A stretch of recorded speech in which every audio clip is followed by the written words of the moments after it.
بسم اللہ الرحمن الرحیم۔ السلام علیکم دوستوں، نبی کریم صلی اللہ علیہ وآلہ وسلم کے ولادت باسعادت عام الفیل میں ہوئی تھی۔ عام الفیل کا مطلب ہے ہاتھی والا سال۔ یاد رہے، عام الفیل یا ہاتھی والے سال کا ذکر قرآن میں سورہ فیل میں بھی ملتا ہے۔ اس سال حبشہ کے مقرر کردہ یمن کے گورنر ابرہہ نے مکہ پر حملہ کیا تھا۔ اس نے اصل میں سنا، جو یمن کا شہر ہے، اس میں ایک کلیسا یعنی چرچ الکلیس کے نام سے تعمیر کیا تھا، اور چونکہ وہ مسیحی تھا اس لیے وہ چاہتا تھا کہ عرب مکہ جانے کی بجائے اس کلیسا کو مرکز بنائیں۔ جب یہ ممکن نہ ہوا تو اس نے کعبہ کو تباہ کرنے کی ٹھانی۔ پیارے دوستو، آج کی اس ویڈیو میں ہم آپ کو ابرہہ کے اس حملے کا مکمل واقعہ تفصیل کے ساتھ سنانے والے ہیں۔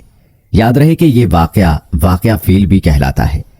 اس واقعے کو واقعہ فیل کا نام کیوں دیا جاتا ہے یہ بھی آپ کو بتائیں گے، اور اس کے ساتھ آپ کو یہ بھی بتائیں گے کہ ابرہہ کون تھا اور آپ صلی اللہ علیہ وآلہ وسلم کی ولادت اس واقعے کے کتنے دن بعد ہوئی۔ پیارے دوستو، یہ واقعہ کچھ اس طرح ہے کہ ابرہہ یمن کا عیسائی حاکم تھا۔ حج کے دنوں میں اس نے دیکھا کہ لوگ بیت اللہ کا حج کرنے جاتے ہیں۔ اس نے اپنے لوگوں سے پوچھا، یہ لوگ کہاں جاتے ہیں؟ اسے جواب ملا، بیت اللہ کا حج کرنے کے لیے مکہ جاتے ہیں۔ اس نے پوچھا، بیت اللہ کس چیز کا بنا ہوا ہے؟ اسے بتایا گیا پتھروں کا۔ اس نے پوچھا، اس کا لباس کیا ہے؟ بتایا گیا، ہمارے ہاں سے جو دھاری دار کپڑا جاتا ہے اس سے اس کی پوشاک تیار ہوتی ہے۔ ابرہہ عیسائی تھا۔ ساری بات سن کر اس نے کہا، مسیح کی قسم، میں تم لوگوں کے لیے اس سے اچھا گھر تعمیر کروں گا۔ اس طرح اس نے سرخ، سفید، زرد اور سیاہ پتھروں سے ایک گھر بنوایا۔ سونے اور چاندی سے اس کو سجایا، اس میں کئی دروازے رکھوائے، اس میں سونے کے پترے جڑوائے، اس کے درمیان میں جواہر لگوائے۔ اس مکان میں ایک بڑا سا یاقوت لگوایا، پردے لگوائے، وہاں خوشبوئیں سلگانے کا انتظام کیا۔ اس کی دیواروں پر اس قدر مشک ملا جاتا تھا کہ وہ سیاہ رنگ کی ہو گئی، یہاں تک کہ جواہر بھی نظر نہیں آتے تھے۔ پھر لوگوں سے کہا، اب تمہیں بیت اللہ کا حج کرنے کے لیے مکہ جانے کی ضرورت نہیں رہی۔ میں نے یہیں تمہارے لیے بیت اللہ بنوا دیا ہے، لہٰذا اب تم اس کا طواف کرو۔ نعوذ باللہ۔ اس طرح کچھ قبائل کئی سال تک اس کا حج کرتے رہے، اس میں اعتکاف کرتے رہے، حج والے مناسک بھی یہیں ادا کرتے رہے۔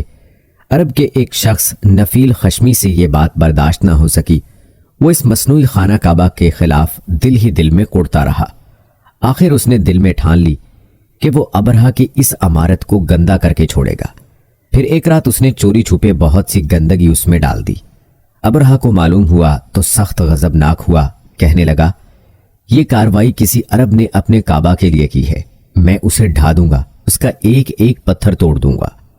اس نے شام و حبشہ کو یہ تفصیلات لکھ دیں۔ اس سے درخواست کی کہ وہ اپنا ہاتھی بھیج دے۔ اس ہاتھی کا نام محمود تھا۔ یہ اس قدر بڑا تھا کہ اتنا بڑا ہاتھی روئے زمین پر دیکھنے میں نہیں آیا تھا۔ جب ہاتھی اس کے پاس پہنچ گیا تو وہ اپنی فوج لے کر نکلا اور مکہ کا رخ کیا۔ یہ لشکر جب مکہ کے قرب و جوار میں پہنچا تو ابرہہ نے فوج کو حکم دیا کہ ان لوگوں کے جانور لوٹ لیے جائیں۔ اس کے حکم پر فوجیوں نے جانور پکڑ لیے۔ ان میں عبد المطلب کے اونٹ بھی تھے۔ نفیل بھی اس لشکر میں ابرہہ کے ساتھ موجود تھا، اور یہ حضرت عبد المطلب کا دوست تھا۔ حضرت عبد المطلب اس سے ملے، اونٹوں کے سلسلے میں بات کی۔ نفیل نے ابرہہ سے کہا، قریش کا سردار حضرت عبد المطلب ملنا چاہتا ہے۔ یہ شخص تمام عرب کا سردار ہے، شرف اور بزرگی اسے حاصل ہے، لوگوں میں اس کا بہت بڑا اثر ہے، لوگوں کو اچھے اچھے گھوڑے دیتا ہے، انہیں عطیات دیتا ہے، کھانا کھلاتا ہے۔ یہ گویا عبد المطلب کا تعارف تھا۔ ابرہہ نے انہیں ملاقات کے لیے بلا لیا۔ ابرہہ نے ان سے پوچھا، بتائیے آپ کیا چاہتے ہیں؟ انہوں نے جواب دیا، میں چاہتا ہوں میرے اونٹ مجھے واپس مل جائیں۔ ان کی بات سن کر ابرہہ بہت حیران ہوا۔ اس نے کہا، مجھے تو بتایا گیا تھا کہ آپ عرب کے سردار ہیں، بہت عزت اور بزرگی کے مالک ہیں، لیکن لگتا ہے مجھ سے غلط بیانی کی گئی ہے، کیونکہ میرا خیال تھا آپ مجھ سے بیت اللہ کے بارے میں بات کریں گے، جس کو میں گرانے آیا ہوں اور جس کے ساتھ آپ سب کی عزت وابستہ ہے، لیکن آپ نے تو سرے سے اس کی بات ہی نہیں کی اور اپنے اونٹوں کا رونا لے کر بیٹھ گئے۔ یہ کیا بات ہوئی؟